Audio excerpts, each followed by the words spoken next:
Monsieur le directeur général d'Eneo, est-ce que les Camerounais ont l'électricité en quantité et en qualité suffisante? La réponse est non. Pourquoi? Parce que... De la Société nationale d'électricité à la SONEL, de la SONEL à AES SONEL, de AES SONEL à Eneo. Depuis sa création, les Camerounais ont connu 4 différentes dénominations de la Société d'électricité, sans véritable changement positif dans le rendu sur le terrain. Les raisons évoquées sont toujours les mêmes, quelle que soit la pluviométrie, la disponibilité de l'eau dans les centrales hydroélectriques et le taux de disponibilité du réseau de transport d'énergie. Mais pourquoi des coupures intempestives d'électricité? Justement, j'y viens. Vous avez plusieurs origines possibles. Vous expliquez tellement bien, monsieur le directeur général, mais les Camerounais voient ce qu'ils arrivent dans des pays où il n'y a même pas d'eau, pourtant il y a de l'électricité 24/7. Est-ce à dire qu'on va rester dans cette situation toute la vie? Est-ce qu'il n'y a pas moyen de sortir de là et d'offrir un meilleur service, une meilleure qualité d'énergie aux Camerounais? Je veux dire plusieurs choses. Premièrement, ça n'est pas Eneo qui fixe les tarifs de l'électricité. Il faut que ce soit bien clair, c'est le gouvernement et c'est son rôle. Eneo applique les tarifs d'électricité qui lui sont prescrits par le régulateur. Ça, c'est le premier. Le deuxième point, c'est que... Noyer du noir, l'éclairage sous l'étincelle de lecture de Blanche Biga. Suivant. Bien réel et accru avec le temps, la problématique du déficit énergétique se pose alors que seul 68,7% de la population camerounaise a accès à l'électricité. La demande, estimée à 1379 MW en 2021, croît de 7,5% chaque année et dont se situerait autour de 1585 en fin 2023. Ceci pour une offre de seulement 1047 MW, soit un déficit d'environ 538 MW. N'oublions pas le plus de 30% de la population qui, elle, ne connaît que la lumière du soleil et l'éclairage de la lune. Ça, c'est une autre histoire. De la Société nationale d'électricité à la SONEL, de la SONEL à AES SONEL, de AES SONEL à Eneo. Depuis sa création, les Camerounais ont connu 4 différentes dénominations de la Société d'électricité, sans véritable changement positif dans le rendu sur le terrain. Les raisons évoquées sont toujours les mêmes, quelle que soit la pluviométrie, la disponibilité de l'eau dans les centrales hydroélectriques et le taux de disponibilité du réseau de transport d'énergie. À cela, les experts ajoutent le déficit d'approvisionnement des centrales thermiques en fioul lourd et léger, créant ainsi une relation étroite entre le déficit énergétique dans le pays et les variations du prix du baril de pétrole. Les conséquences, elles, sont nombreuses, diverses et touchent tous les secteurs de la société. L'économie nationale en est la première affectée. L'industrie tourne désormais au ralenti. Les entreprises croulent sous le poids des charges liées aux palliatifs adoptés. L'entreprise Eneo avait annoncé un calendrier de rationnement de l'énergie par localité, difficile à appliquer, tant le besoin par rapport aux estimations et à la production est bien plus grand. Selon le ministre de l'Eau et de l'Énergie, rendu au mois de juillet 2021, 9000 localités au Cameroun n'étaient toujours pas électrifiées. Afin de permettre leur électrification, il faudrait pour Gaston Elundou et Somba trouver d'importants moyens financiers, soit un montant d'environ 874 milliards de francs CFA. Seulement, Energy of Cameroon semble elle aussi en manque d'énergie financière. L'agence Ecofin nous apprend que le concessionnaire public de production, vente et distribution nationale d'énergie électrique au Cameroun présente un risque élevé de cessation de paiement.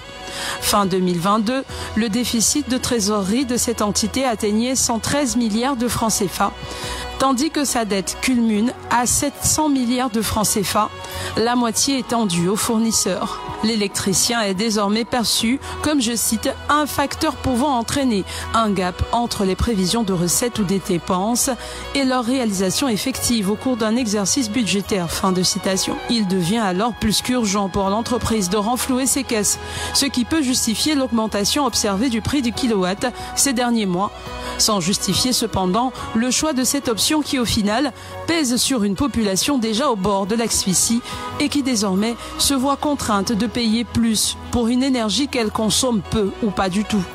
Certains observateurs pensent à une solution qui viendrait du côté d'un concurrent potentiel, ouvrir le marché à un autre producteur. D'autres penchent pour une diversification des sources énergétiques. L'option énergie renouvelable est celle privilégiée.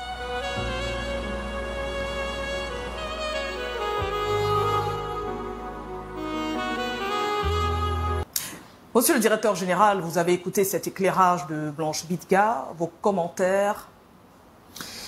Écoutez, ce reportage que l'on vient d'entendre est important et en tout cas traduit une problématique qui est constante parce que la première préoccupation que nous avons à Eneo, c'est de pouvoir améliorer la qualité de service et de pouvoir satisfaire la mission qui est la nôtre, c'est la mission du service public de l'électricité. Nous avons des contraintes, ça a été dit. Peut-être que l'on reviendra sur un certain nombre de sujets parce que je pense qu'il est important de clarifier certains points et peut-être de réajuster aussi certaines choses qui ont été dites. Mais la problématique est là. Et aujourd'hui, la situation dans laquelle nous sommes, c'est que les Camerounaises et les Camerounaises n'ont pas le niveau de qualité de service qu'ils sont en droit d'attendre par rapport à la fourniture d'électricité. C'est vrai pour les ménages, c'est également vrai pour les entreprises, pour les industries, mais c'est aussi vrai pour le taux d'électrification que nous avons au Cameroun, qui 67-68%. En tout cas, nous ne sommes pas à 100%, et l'objectif que l'on doit se fixer, c'est évidemment 100%, et d'ailleurs c'est l'objectif qui est fixé. Ça ne se fera pas du jour au lendemain, ça ne se fera pas de la même manière. On ne peut pas comparer une zone urbaine à une zone rurale éloignée, où les solutions qui peuvent exister pour alimenter ces différentes zones ne sont pas les mêmes. Mais en tout cas, la problématique est vraie. Je pense qu'on reviendra sur le tarif, je pense qu'on reviendra sur les problématiques de production, de distribution, de transport. Donc, mais il y a des sujets qui sont évoqués ici et qu'il est important de pouvoir clarifier. C'est la raison pour laquelle nous avons cet échange. Alors, est-ce que les Camerounais ont l'électricité, monsieur le directeur général? Alors, les Camerounais ont de l'électricité. Est-ce que les Camerounais ont de l'électricité en quantité et en qualité suffisante? La réponse est non. Pourquoi? Parce que, alors, là, on touche vraiment au cœur du sujet. Si vous me permettez, je voudrais faire un petit rappel pour que chacun puisse comprendre ensuite ce que l'on dira au fur et à mesure de notre échange. Oui. D'abord, le secteur de l'électricité, ça n'est pas Eneo seul. Eneo est certes un acteur de l'électricité, du secteur de l'électricité, mais Eneo intervient dans une chaîne intégrée de différents acteurs. Oui. Et donc, les problématiques de l'électricité au niveau des ménages, au niveau des industries, au niveau des entreprises, des artisans, etc., ces problématiques trouvent des solutions dans la concertation et dans l'application de mesures qui sont d'une part collectives et ensuite qui sont orientées vers la satisfaction de ces formes de besoins. L'électricité, c'est quoi? L'électricité, c'est quand on a de l'électricité qui arrive à son lieu d'usage. D'abord, il s'est passé un certain nombre de choses. D'abord, on a produit cette électricité. Oui. On produit l'électricité, ça a été dit, par un certain nombre de moyens, et au Cameroun, principalement par les énergies renouvelables. Principalement par l'hydroélectricité, qui est la première des énergies renouvelables. Le Cameroun a un potentiel hydroélectrique parmi les plus importants d'Afrique. Et donc, on produit l'électricité. On le produit aussi par des centrales thermiques. On essaye de faire en sorte que ce soit le moins possible, mais on le fait quand même. Et puis, par le développement des parcs solaires, nous avons été les premiers à développer des parcs solaires au Cameroun de dimension, je dirais, industrielle, puisque dans le nord du Cameroun, 2 parcs solaires qui totalisent 30 mégawatts, qui sont une première au Cameroun, mais qui sont également une première dans la sous-région, alimentent une partie du nord du Cameroun. Vous savez que le Cameroun est divisé en 2 régions électriques, le sud et l'est, qui sont interconnectés, et le nord, qui est un réseau qui n'est pas encore interconnecté avec le sud. Et donc, une fois qu'on a produit cette électricité, avant de l'acheminer à l'endroit où elle va être utilisée, il faut la transporter, parce que vous avez remarqué qu'il n'y a pas de barrage à Douala. Les barrages sont à l'extérieur, dans des zones qui sont propices à ces productions. Pour acheminer l'électricité à Douala, à Yaoundé, ou là où on en a besoin, il nous faut des réseaux de transport. Donc on transporte l'électricité de là où elle est produite aux portes de là où elle va être consommée. Ensuite, une fois qu'on est arrivé aux portes des villes, aux portes des localités, on transforme cette électricité pour la distribuer. Ouais. Et là, on alimente les différents usages. Donc vous avez la production, vous avez le transport et vous avez ensuite la distribution. Et pourquoi des coupures intempestives d'électricité? Justement, j'y viens. Ouais. Vous avez plusieurs origines possibles. D'abord, vous avez des avaries techniques. Vous pouvez avoir une avarie au niveau de la production qui limitent la production. Vous pouvez avoir une avarie au niveau du transport.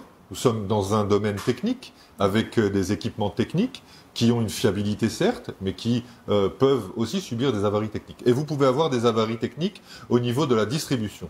Le propre de l'électricité, je pense que c'est important que chacun le sache, c'est que nous devons en permanence assurer un équilibre entre l'offre et la demande. Il ne peut pas y avoir de déséquilibre. L'électricité, ça ne se stocke pas, ou très mal, et donc nous devons couvrir la demande en permanence. Si jamais nous avons une réduction de la demande, nous réduisons la production et nous assurons l'équilibre. Si nous avons une augmentation de la demande, nous augmentons la production et nous assurons l'équilibre. Si maintenant nous avons une contrainte qui fait que la production est limitée parce que nous avons une centrale qui est absente ou parce que nous avons une avarie, et donc la production, l'offre est limitée, nous sommes obligés de réduire la demande pour conserver l'équilibre. Si nous avons une avarie au niveau du transport et qu'une ligne de transport est indisponible, nous devons aussi adapter la possibilité de livrer l'électricité en fonction des capacités techniques. Donc, pourquoi nous avons des interruptions? Nous avons des interruptions qui peuvent être accidentelles liées à des avaries techniques, et ça arrive, et les équipes, que ce soit les équipes de la société de transport d'électricité, Sonatrel ou Eneo, sont mobilisées. Ce sont des équipes compétentes, ce sont des équipes qui sont mobilisées pour intervenir sur ces types d'avaries et essayent de réparer le plus rapidement possible pour rétablir le courant. Et puis nous avons des situations, comme nous avons connu, qui nous impactent au niveau de la production, et je reviendrai sur les différentes causes de cette production, qui font que nous sommes obligés de procéder à des délestages. Des délestages, ça veut dire quoi? Ça veut dire que, étant donné que nous n'avons pas toute la production dont nous avons besoin pour servir toute la demande, nous sommes obligés de réduire la demande. Et comment réduit-on la demande? Eh bien, en délestant certains départs pour limiter justement la demande. D'où cela provient-il? Ça provient, ça a été dit, on a notamment un des ouvrages qui concourt à la production d'électricité, qui est le barrage de Memvele, qui est sur un cours d'eau qui s'appelle le Ntem, et qui a 2 cycles hydrologiques par an. Et donc, quand nous sommes en période d'étiage, en basse période hydrologique, nous n'avons plus d'eau dans le barrage, et nous ne pouvons plus produire. Le barrage de Memvele, c'est 200 MW. 200 MW, c'est à peu près 20% entre 15 et 20% de la puissance appelée aux heures de pointe. Quand nous avons perdu 20%, nous sommes obligés, bien sûr, de suppléer avec un certain nombre de centrales thermiques, mais étant donné que nous n'empruntons pas les mêmes routes, les mêmes réseaux de transport, certains sont plus limités que d'autres, nous sommes obligés d'adapter. Et donc, nous devons procéder à ce genre de délestage. Et puis, il arrive aussi parfois que des avaries ou des empêchements autres font que on doit limiter encore une fois la demande. Voilà la raison pour laquelle, et croyez bien que ça n'est pas de gaieté de cœur que Eneo procède à ce type de délestage. Et en plus, ce n'est pas Eneo seul qui décide de délester. Ce sont des actions concertées de cette chaîne d'acteurs du secteur de l'électricité qui rentrent en jeu. Mais c'est Eneo que le public connaît, c'est Eneo qui vient généralement avec des factures, c'est chez Eneo qu'on paye l'énergie électrique. Vous expliquez tellement bien, monsieur le directeur général, mais les Camerounais voyagent, ils se déplacent, ils sortent, ils vont hors de leur pays, et lorsqu'ils arrivent dans des pays où il n'y a même pas d'eau, pourtant il y a de l'électricité 24/24, 7/7, c'est difficile de convaincre à ce moment. Est-ce qu'il n'y a qu'au Cameroun qu'on rencontre les problèmes que vous avez évoqués tout à l'heure pour qu'on ne puisse pas avoir d'énergie électrique? Est-ce à dire qu'on va rester dans cette situation toute la vie? Est-ce qu'il n'y a pas moyen de sortir de là et d'offrir un meilleur service, une meilleure qualité d'énergie aux Camerounais? Alors oui, vous avez posé plusieurs questions et donc je vais tenter d'y répondre.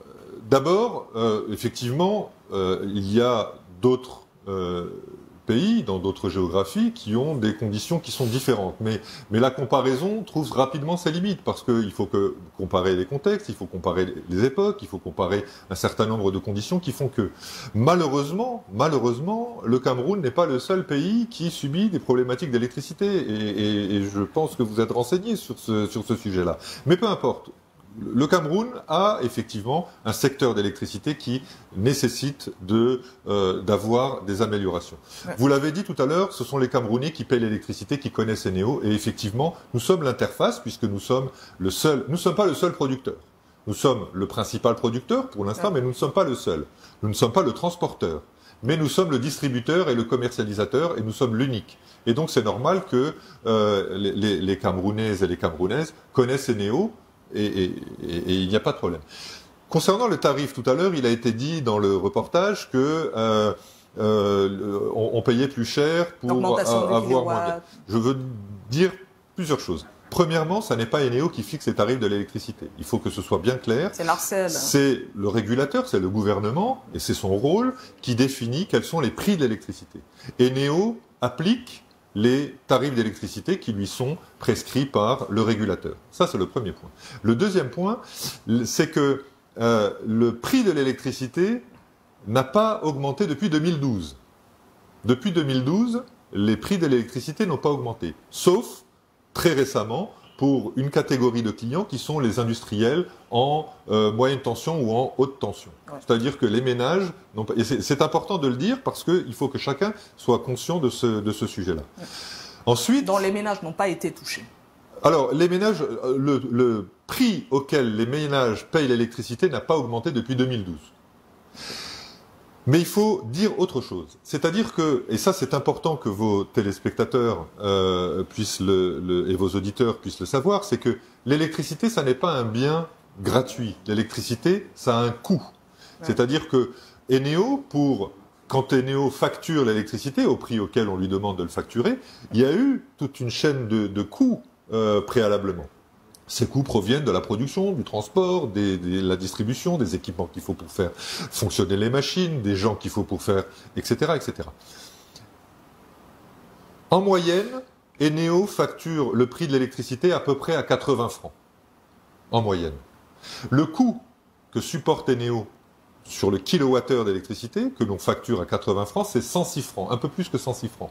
C'est-à-dire que il nous coûte 106 francs, il coûte à Eneo 106 francs et on le facture 80 francs. La différence de ce coût-là est compensée par l'État puisque nous avons un mécanisme de compensation tarifaire qui fait que la différence est compensée. Et l'État compense comment? Compense sur le budget de l'État.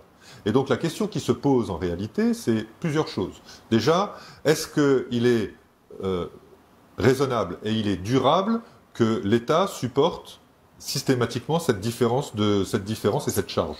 Et si c'était le cas, est-ce qu'il est raisonnable que l'État le supporte pour tout le monde? Certains ont peut-être besoin plus d'accompagnement et d'aide de la part de l'État que d'autres, qui peuvent subvenir au coût réel de l'électricité. Ensuite se pose une autre question, parce que j'entends souvent dire, et c'est normal, l'électricité est trop chère. Je paye trop cher et j'ai jamais entendu quelqu'un qui est venu me dire merci beaucoup, ma facture n'est pas suffisamment élevée. Non, tout le monde dit le contraire.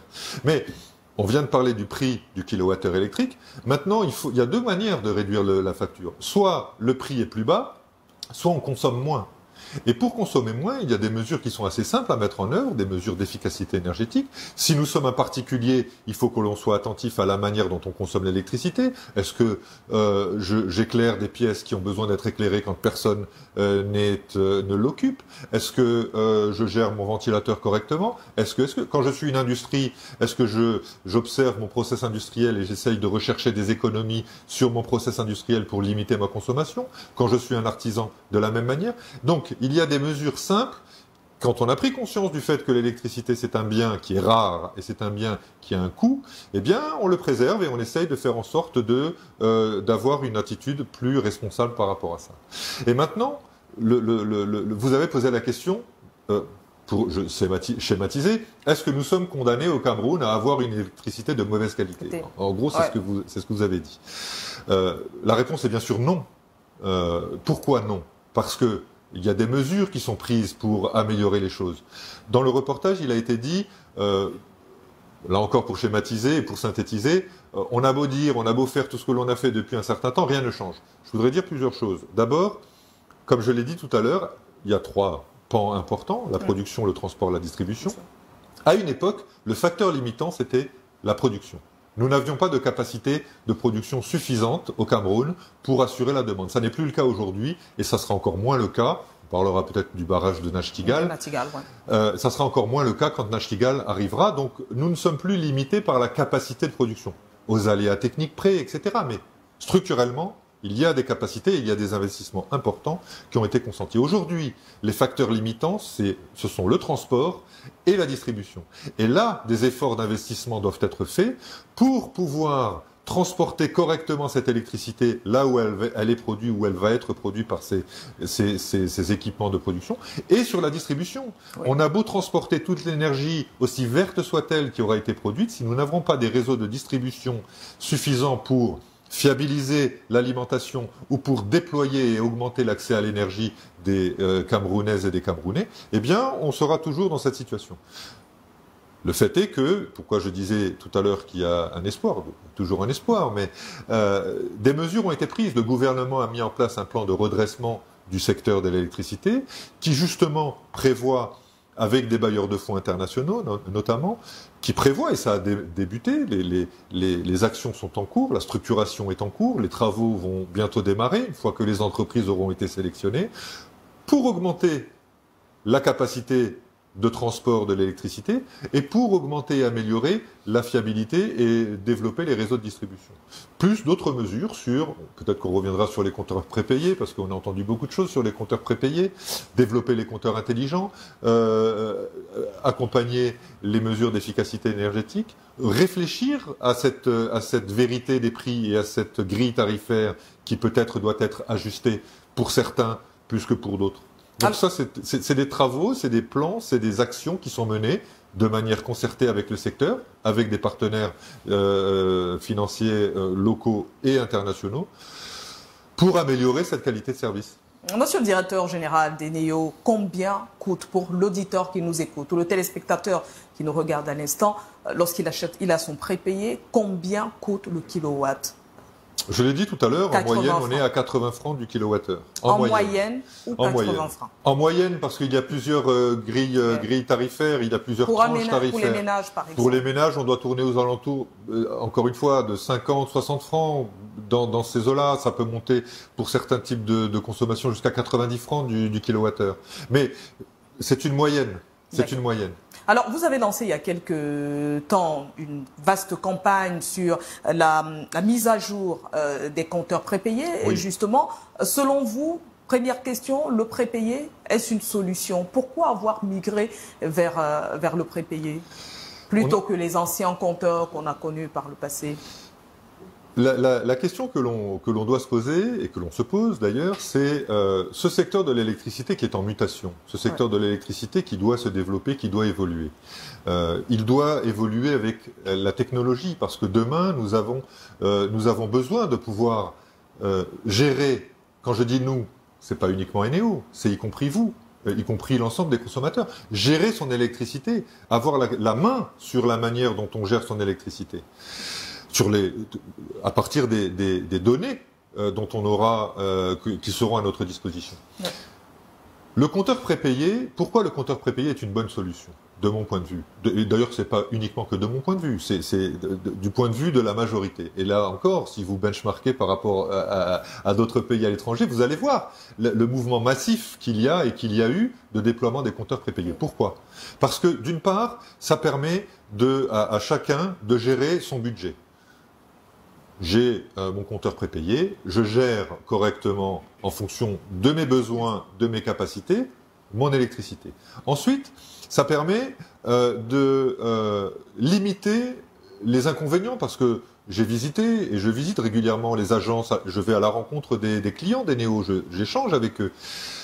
Être obligé de se déplacer dans une agence Eneo, c'est pas une partie de plaisir, c'est pas du tourisme, on a certainement mieux à faire.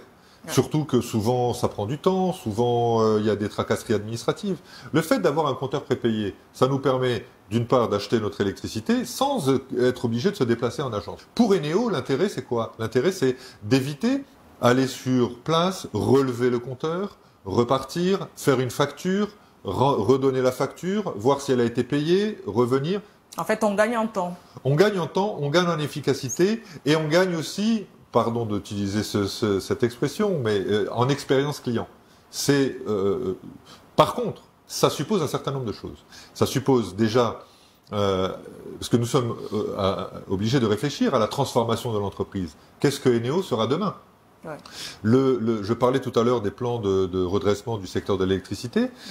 Il est prévu l'installation de 2 millions de compteurs prépayés. Aujourd'hui, nous avons à peu près 600, 700 000 compteurs prépayés qui sont installés, qui représentent 35% des clients d'Eneo. Aujourd'hui, 35% des clients d'Eneo sont en prépayé. Demain, donc 700 000 disons, demain c'est 2 millions de plus. Donc vous voyez que la tendance est celle-là. Et cette tendance, elle est accompagnée et même souhaitée par tous les acteurs du secteur de l'électricité. Mais ça suppose aussi, et on l'a vu, peut-être qu'on en parlera, d'avoir des infrastructures, que ce soit des infrastructures techniques ou des infrastructures de télécommunications robustes. Parce que si on a un compteur prépayé, mais qu'on ne peut plus payer, comme ça a été le cas récemment, il y a eu un bug. Alors, il y a eu un bug, il y a eu une cyberattaque. Expliquez-nous, monsieur le directeur général. Eneo a fait l'objet d'une cyberattaque. Une cyberattaque, qu'est-ce que c'est ? C'est des individus qui cherchent à pénétrer le réseau informatique d'une entreprise sans y avoir été invités, de manière plus ou moins bienveillante, plutôt malveillante d'ailleurs. Donc ça suppose quoi ? Ça suppose que vous êtes, si vous êtes vulnérable à ce type d'attaque, ça veut dire que votre intégrité informatique est menacée. Nous avons subi cette attaque fin janvier, c'était le 28-29 janvier. Nous avons pris des mesures immédiates, c'est-à-dire que nous avons isolé Eneo informatiquement du réseau, et puis nous avons procédé à un certain nombre d'opérations pour nettoyer le réseau, nettoyer l'ensemble de nos postes informatiques, nos serveurs, etc. Ça a pris un peu de temps. Mais la problématique première, c'était quoi ? Et ce qu'ont pu subir certains détenteurs de compteurs prépayés, c'est que la plateforme qui permet justement l'achat des tokens a été touchée. Et donc, elle n'était plus opérationnelle. Ce qui veut dire que la priorité immédiate que j'ai demandé de résoudre, c'est de rétablir le paiement de ces compteurs prépayés. Parce que nos autres clients, certes, ne pouvaient pas payer, mais n'étaient pas privés d'électricité. Par contre, celui qui a un compteur, ou celle qui a un compteur prépayé et qui ne peut pas acheter son token, elle, certes, n'a pas payé, mais n'a pas d'électricité. Est-ce que c'est la raison pour laquelle on enregistre des mises à jour, justement, de ces compteurs ? Non, je reviens là-dessus. Donc, juste pour dire qu'on a rétabli en 48 heures, avec nos partenaires MTN, Orange et d'autres, cette plateforme de compteurs prépayés pour éviter que nos clients ne souffrent trop longtemps. Et 48 heures, ça va vite, mais dans ces périodes de fin de mois, c'est entre 70 000 et 100 000 transactions commerciales. Donc, il a fallu réagir vite. Maintenant, la mise à jour. Alors, j'ai lu un certain nombre de choses et un certain nombre de médias cherchent à transmettre une information fiable, mais surtout objective. Et puis d'autres jettent de l'huile sur le feu, comme on dit. Alors, je voudrais dire plusieurs choses. D'abord, parce que j'ai entendu dire que les compteurs prépayés, c'était une arnaque, que Eneo a refourgué des compteurs obsolètes, etc. Évidemment, ça n'est pas le cas. Évidemment, c'est penser ou même croire ce genre de choses, c'est s'éloigner de la vérité d'une part, et puis c'est surtout s'éloigner des conditions que l'on peut se donner pour comprendre la problématique. Un compteur prépayé, qu'est-ce que c'est ? Un compteur prépayé, c'est une boîte technique dans laquelle il y a un logiciel. On a tous des téléphones, on a tous et régulièrement, que ça nous plaise ou pas, le téléphone nous dit je vais mettre à jour telle application. Alors il nous le dit une fois, il nous le dit deux fois, on n'a pas envie de perdre du temps à faire ça, donc on dit plus tard, et puis au bout de la 4e ou 5e fois, il le fait d'autorité. Parce que sinon ça marche plus. Eh bien, les compteurs prépayés, c'est la même chose. Il y a un logiciel à l'intérieur, et ce logiciel doit être mis à jour. Parce qu'il y a une nouvelle version qui permet justement d'évoluer avec cette technologie. Alors, est-ce que c'est bien ? Est-ce que c'est pas bien ? La question n'est pas là. La question, c'est quelles mesures prend-on pour pouvoir faire en sorte que, à la date couperée, qui est le 24 novembre 2024, ces compteurs continuent à fonctionner. Parce que si jamais ils n'étaient pas mis à jour, eh bien, ils s'arrêteraient. Et alors là, on ne pourrait plus acheter les tokens pour pouvoir faire fonctionner. Et donc, aujourd'hui, nous avons une équipe dédiée qui accompagne cette mise à jour. Nous avons un call center et on envoie des messages à nos clients en leur donnant la marche à suivre et en leur disant voilà comment vous faites pour pouvoir mettre à jour votre compteur et pouvoir continuer. Vous n'y arrivez pas, appelez-nous. Et on essaye de traiter pas. On n'arrive pas à s'entendre ou le cas est plus complexe, on va sur place. Et aujourd'hui, on est en progression et on aura atteint, bien évidemment, la mise à jour de tous ces compteurs prépayés de manière gratuite, je le dis aussi, parce qu'on a entendu dire qu'on faisait payer, etc., de manière gratuite, ce qui veut dire que si quelqu'un vient chez vous en vous disant « je vais mettre à jour votre compteur prépayé, ça coûte tant », c'est une escroquerie, parce que c'est gratuit.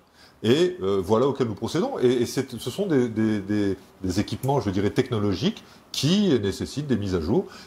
Et encore une fois, puisque si on fait de la comparaison avec d'autres marchés, c'est le cas... Vous pourrez vous renseigner si ce n'est pas déjà fait, mais partout en Afrique et partout ailleurs dans le monde, parce que c'est le constructeur qui décide. Monsieur le directeur général d'Eneo, peut-être à l'instant où nous parlons, l'énergie électrique est partie dans un ménage qui n'a peut-être pas la possibilité de suivre la suite de cet entretien, mais pourra réécouter en rediffusion. Rentrons un tout petit peu en arrière, il y a pratiquement un mois et demi, oui. Vous avez été clairement cité par le ministre de l'eau et de l'énergie qui disait d'ailleurs si les Camerounais n'avaient pas de l'énergie électrique et qui avaient un soulèvement, l'entreprise Eneo sera bien sûr indexée. Mais quelques jours plus tard, le ministre est à Douala, notamment au JICAM, et devant vous, notamment, directeur général d'Eneo, vous faites savoir que l'État doit énormément d'argent à l'entreprise Eneo et ça pourrait faire partir de ces difficultés. Des difficultés financières d'Eneo impactent sérieusement votre fonctionnement? Là encore, vous avez plusieurs questions dans votre propos. Mais je tiens à dire que... Est-ce que les dettes... Je vais y venir, parce que c'est central. C'est un sujet central. Cette problématique financière, c'est un sujet central. Donc j'y viens. Mais je reviens sur le sujet, parce que c'est vrai que ça a un peu défrayé la chronique. Eneo, je l'ai dit tout à l'heure, n'est pas le seul acteur de l'électricité. Si Eneo était le seul à détenir les solutions et donc à porter une responsabilité parce que la non mise en œuvre des solutions qui existent, ça se saurait. Et ça fait longtemps que on aurait nommé un directeur général qui soit capable d'apporter la solution d'Eneo. La problématique est plus compliquée. Ouais. La problématique est que c'est un tout. Le secteur de l'électricité, c'est un tout.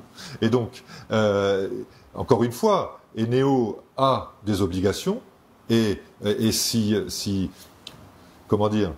soumet et fait du mieux, Eneo, c'est à peu près 3600 personnes. 3600 femmes et hommes qui, tous les jours, sont mobilisés, qui sont compétents, qui sont motivés, qui sont expérimentés et qui ont cette notion de service public attachée à leurs actions. Sur 3600 personnes, il y en a certains qui sont peut-être pas aussi, motivés, disponibles que d'autres, mais c'est une infime minorité.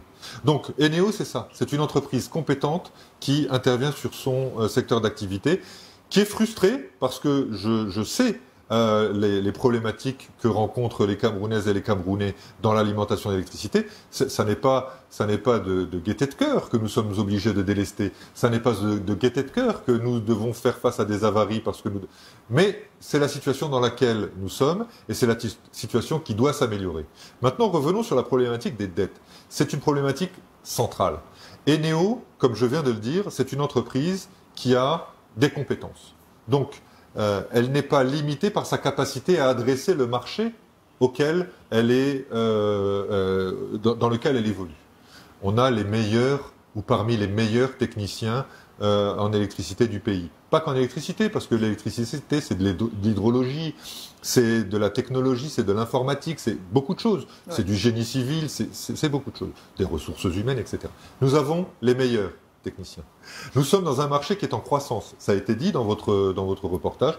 Alors, 7%, 4%, mais en tout cas, la demande en électricité, c'est-à-dire que le marché d'Eneo croît en permanence. Ouais. Donc nous n'avons pas, Eneo en tant qu'entreprise commerciale, n'a pas de souci à être confronté à un marché en décroissance et donc à réfléchir à comment gérer justement cette décroissance. Non. Eneo est une entreprise qui, d'un point de vue, de l'activité commerciale, est bénéficiaire. Ouais. C'est-à-dire que les résultats d'Eneo sont positifs. Le problème, c'est la trésorerie d'Eneo. C'est-à-dire que, et donc ça c'est central, et vous disiez, est-ce que les dettes d'Eneo empêchent Eneo de pouvoir exercer ses missions correctement? La réponse est oui. La réponse est oui, pourquoi? Parce que quand Eneo facture à ses clients l'électricité qu'il leur a délivrée, et que ses clients ne payent pas, eh bien, Eneo se retrouve limité dans sa capacité à pouvoir payer ses fournisseurs.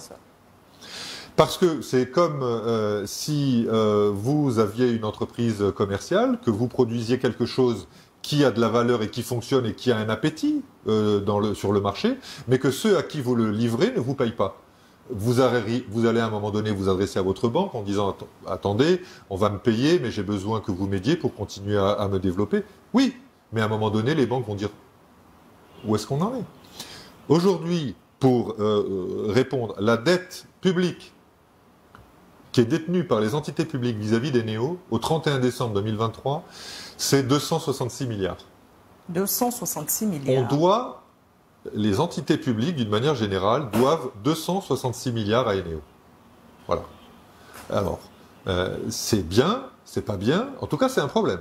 Parce que quand Eneo n'a pas 266 milliards, Eneo est obligé, malgré tout, de continuer à payer ses fournisseurs, de continuer à payer, et elle le fait mal. Parce qu'elle n'a pas les moyens de le faire. Et donc, en plus de ça, elle n'a pas les moyens d'investir correctement dans le développement des réseaux, dans la fiabilisation des réseaux, dans l'amélioration des outils de production. Et donc, à la question que vous posiez, est-ce que c'est un problème central? La réponse est éminemment oui. Mais c'est même pire que ça. Parce que je disais tout à l'heure que nous sommes dans un secteur qui est intégré, et Eneo est en tête de la chaîne de valeur de l'électricité. C'est-à-dire qu'il est au début de la chaîne. Parce que Eneo collecte. C'est Eneo qui vend, c'est Eneo qui collecte. Et donc, son rôle de collecteur, il doit aussi redistribuer. Mais étant donné qu'on ne collecte pas tout ce que l'on doit collecter, on ne peut pas redistribuer tout ce que l'on doit redistribuer. Et vous avez d'autres acteurs, comme Sonatrel par exemple, qui se retrouvent avec les mêmes contraintes qu'Eneo. Eneo, qui est un de ses clients, ne la paye pas, et donc elle-même ne peut pas faire face à un certain nombre de ses engagements. Et c'est vrai pour d'autres fournisseurs. Et ça pose des problèmes. Et donc il est urgent de retrouver, parce que le secteur de l'électricité aujourd'hui vit un équilibre fragile, notamment par rapport à cette crise financière, qui affecte l'ensemble des acteurs du secteur, et in fine, qui affecte la qualité de service. Alors, vous êtes à la tête de l'entreprise Eneo depuis juin 2023, précisément, et lors de votre adresse au personnel, vous avez déclaré, je cite, « Eneo ne peut pas et ne doit plus être perçu comme le grand Satan du secteur de l'électricité ».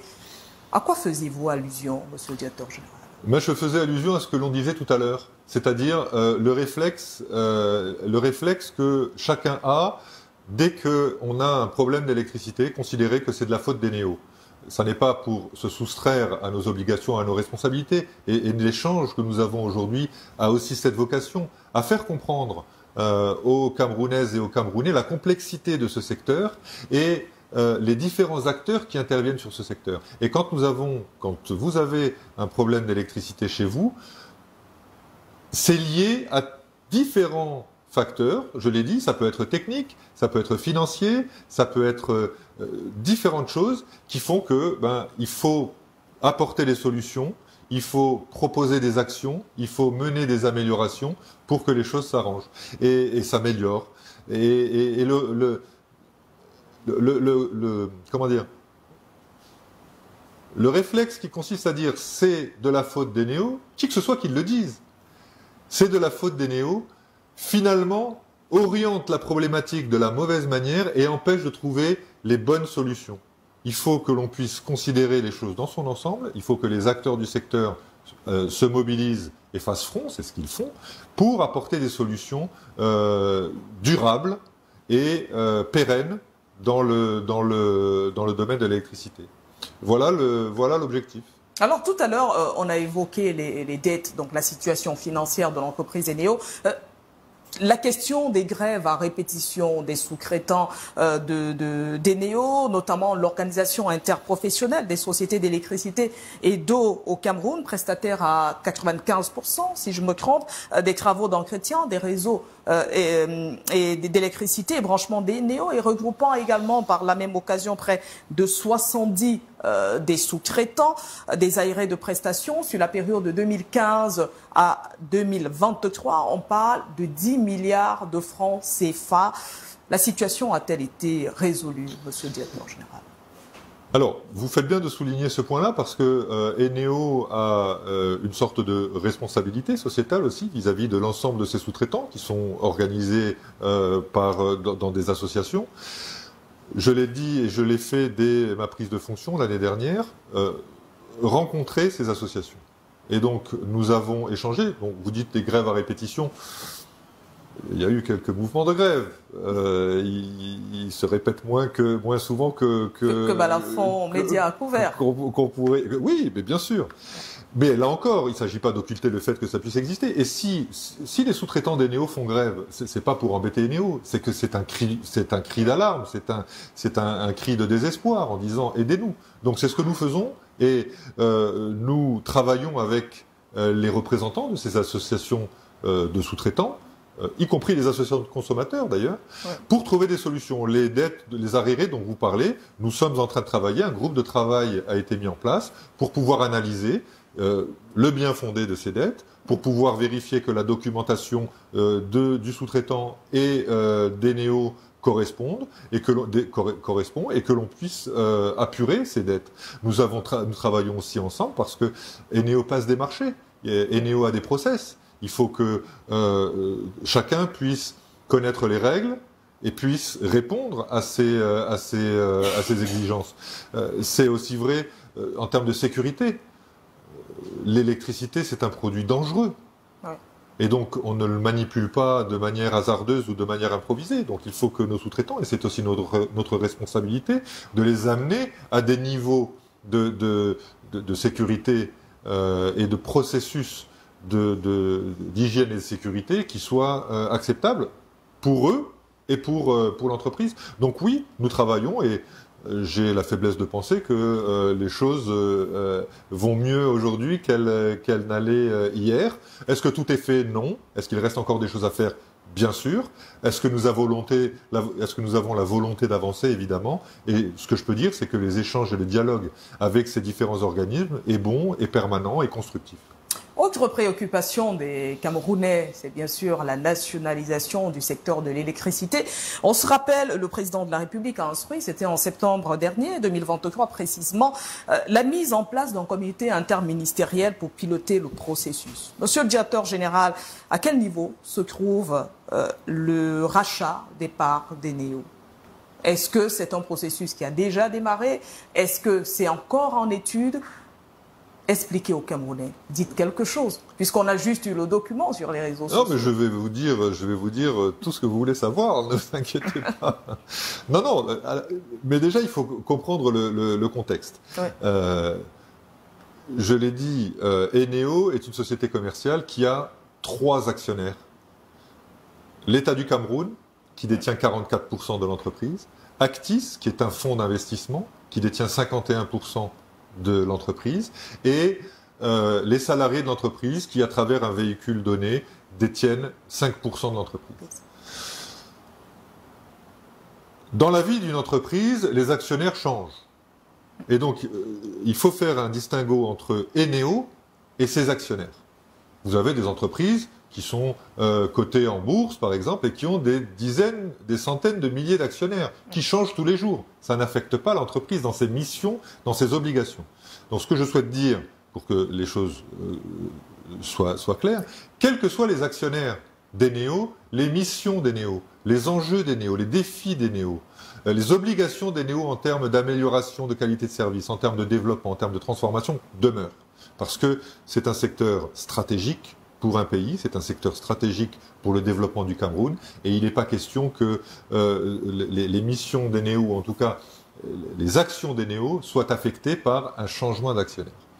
Ça, c'est pour le principe. Maintenant, pour répondre à votre question, où en sommes-nous? Vous l'avez dit, Actis a fait valoir son souhait de céder ses actions l'année dernière au gouvernement, c'était au mois d'avril. L'État du Cameroun a confirmé le fait qu'il se portait acquéreur de ses actions.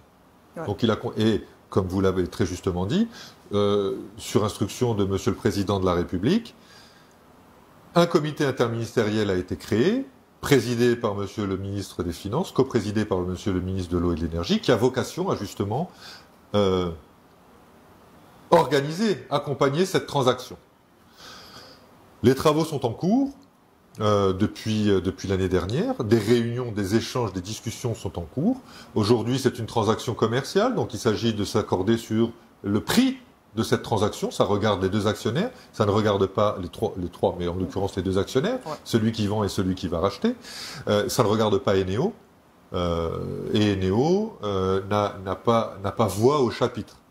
Eneo, sa vocation, et moi en tant que directeur général d'Eneo, je suis là pour servir les intérêts et protéger les intérêts de l'entreprise, servir les clients de l'entreprise et servir les actionnaires de l'entreprise.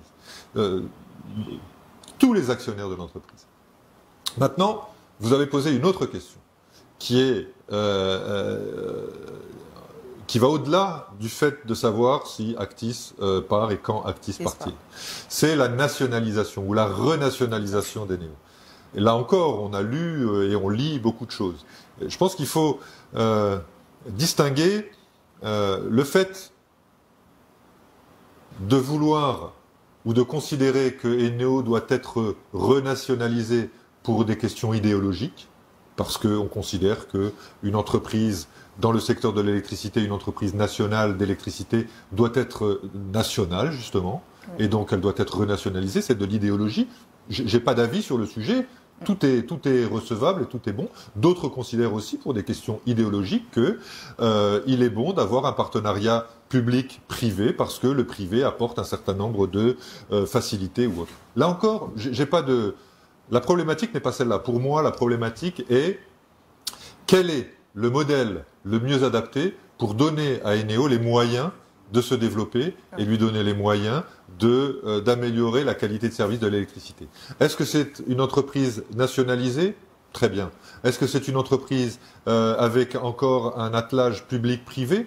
Très bien. Mais pour moi, le problème fondamental n'est pas celui-là. Il faut regarder le problème, en tout cas de mon point de vue, il faut le regarder de manière pragmatique. Qu'est-ce qui est le mieux pour l'entreprise? Donc, qu'est-ce qui est le mieux pour le secteur de l'électricité? Et qu'est-ce qui est le mieux pour, in fine, les clients de l'entreprise, les Camerounaises et les Camerounaises? C'est une question à qui il ne m'appartient pas de répondre. Et je voudrais simplement dire une chose, c'est que, certes, quand l'État va racheter les actions d'Actis, puisque c'est le mouvement qui est engagé, de facto, il va se retrouver propriétaire à 95% de l'entreprise. Donc, de facto, ça sera une entreprise publique. La question qui se pose, c'est est-ce que ça va demeurer une entreprise publique ou est-ce que l'État va rechercher un autre partenaire privé, fût-il financier ou industriel, peu importe, pour accompagner à nouveau le développement de l'entreprise? Et si c'était le cas, est-ce que ce serait sur le même modèle que le modèle d'aujourd'hui ou est-ce que ça serait sur un modèle différent? Il existe dans d'autres pays des modèles différents qui peuvent permettre justement différentes déclinaisons de ces partenariats publics-privés, ou il existe dans d'autres pays des sociétés qui sont nationalisées à 100% ou en grande majorité. Pour moi, c'est équivalent. Mais ce que je dis, c'est ce choix ne doit pas être fait pour des raisons idéologiques, il doit être fait pour des raisons pragmatiques. On va sortir par là, monsieur le directeur général. Les pluies ont repris, mais les Camerounais souffrent toujours de coupures d'énergie électrique, parfois de rationnement. On coupe chez vous, on voit chez l'autre. Pourquoi? Pourtant, tout à l'heure, vous avez évoqué, c'est vrai que vous avez dit on allait revenir là-dessus, parlant du barrage de Natigal. Pourquoi, malgré les pluies, les Camerounais n'ont toujours pas d'énergie électrique? Parce que je le disais tout à l'heure, l'origine de ces délestages qui sont vraiment quelque chose que nous souhaitons combattre, l'origine est diverse.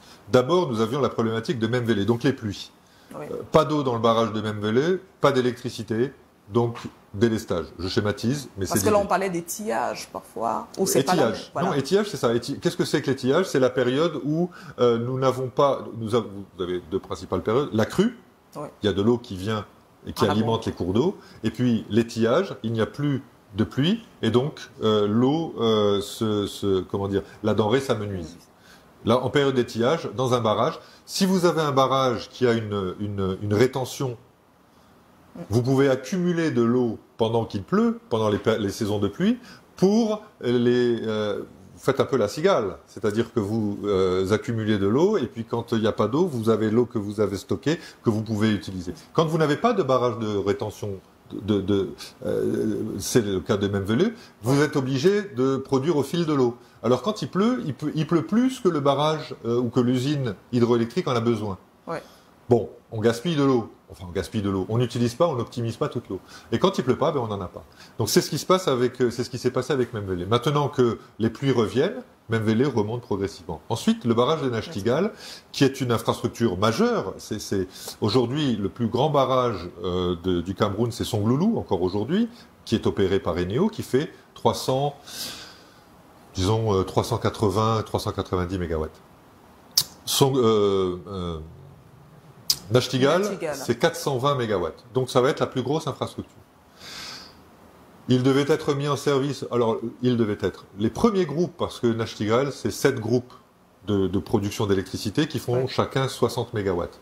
Le premier groupe, les premiers 60 mégawatts, étaient prévus initialement fin 2023. Ensuite, ça a été retardé. Et donc cette capacité de production a fait défaut. Ouais.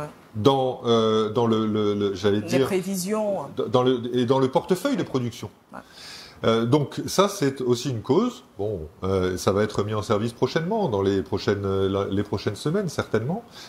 Mais voilà. Ensuite, vous avez les problématiques techniques dont je parle. Et puis vous avez aussi, et ça c'est important de le dire, parce que il faut que vos téléspectateurs, vos auditeurs le sachent. Si nous ne payons pas certains de nos fournisseurs qui produisent de l'électricité pour nous, ce qu'on appelle les producteurs indépendants d'électricité, ils produisent de l'électricité qu'ils vendent à Eneo. C'est-à-dire que nous avons un contrat d'achat avec ces producteurs. Ils ne peuvent vendre qu'à Eneo et Eneo leur achète toute leur électricité. Ouais. Si nous ne payons pas ces fournisseurs, la première fois, ils comprennent. La deuxième fois, on discute. La troisième fois, ils se fâchent un petit peu. La quatrième fois, ils s'impatientent. Au bout d'un moment, ils arrêtent. Ils disent « Vous ne me payez plus, je ne vous produis plus ». Et donc ça pose un problème.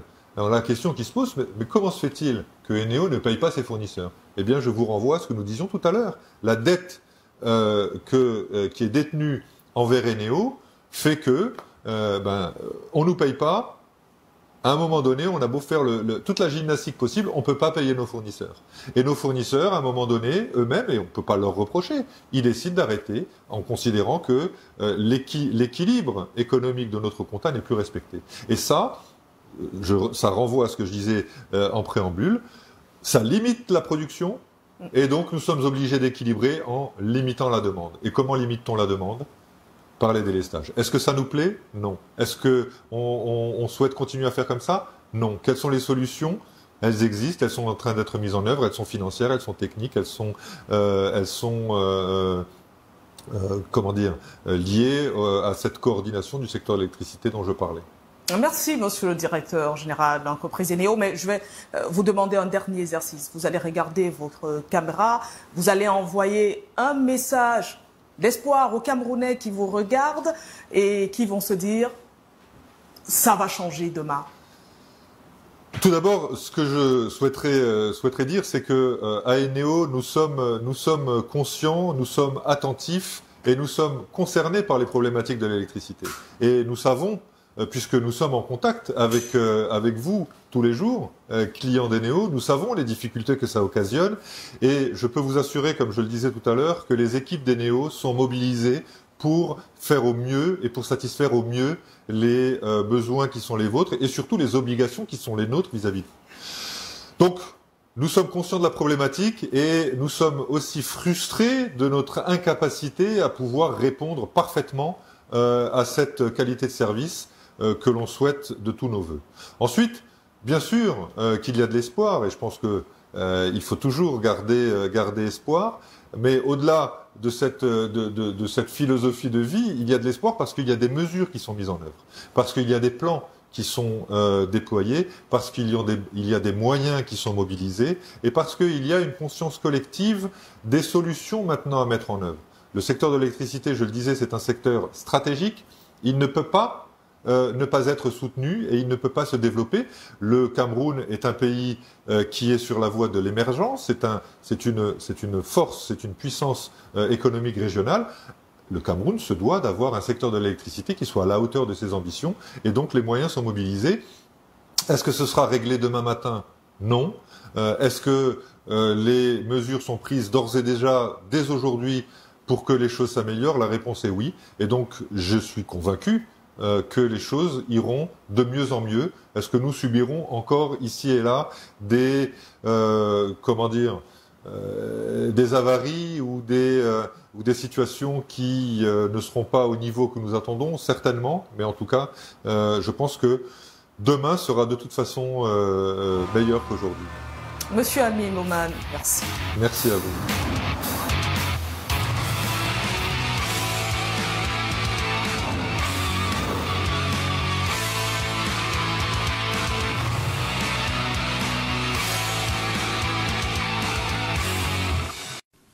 L'élection présidentielle de 2018 a laissé des séquelles que jusqu'à aujourd'hui, on ne s'en sort pas. Oui. On a alors entendu des choses.